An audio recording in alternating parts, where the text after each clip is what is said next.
Hallo julle, voorbereiding vir die bulle voordat hulle weer by die koeie ingaan vir dekseisoen. So kom ons.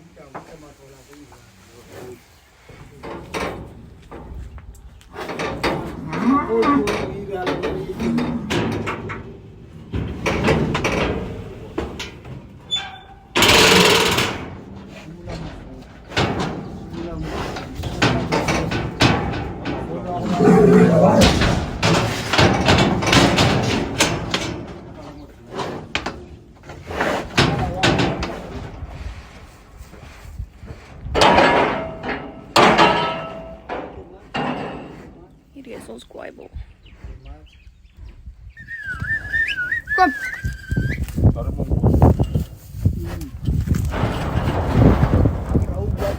Die groot bul sit vas. Nou moet ek olie. Dit kan baie vinnig 180 grade draai maak. In ons geval het die bil nou gaan vassit op 'n manier wat sy asemhaling geaffekteer word en olie doen nie die trek nie.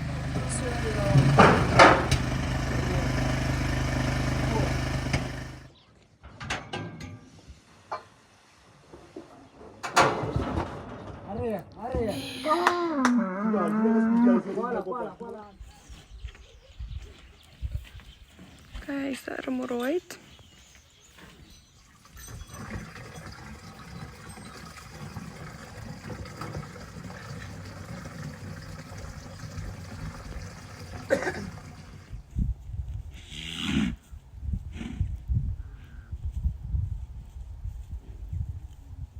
Ek moet erken, ek dink ek lei aan een of ander bomskok of ek weet nie wat se tipe skok nie.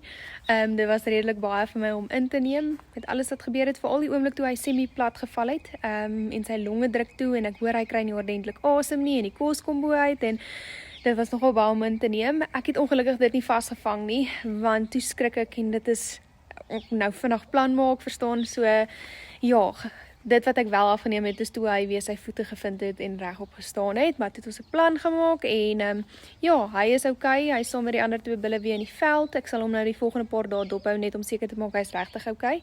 Maar vandag het ons vir hulle vitamines en opvolgente gespuit om hulle voor te berei vir die dekseisoen wat voorlê. Ek dink partykeer vergeet mense van die bulle as hulle daar op hulle eie in die veld loop. En tog is hulle net so belangrik vir ons. So ons moet mooi kyk na hulle en seker maak hulle kondisie is reg en dis wat ek vandag gedoen het. So nou is dit tyd vir rus deur die naweek. Ek hoop julle geniet julle naweek. Ek sien julle volgende keer. Toedels.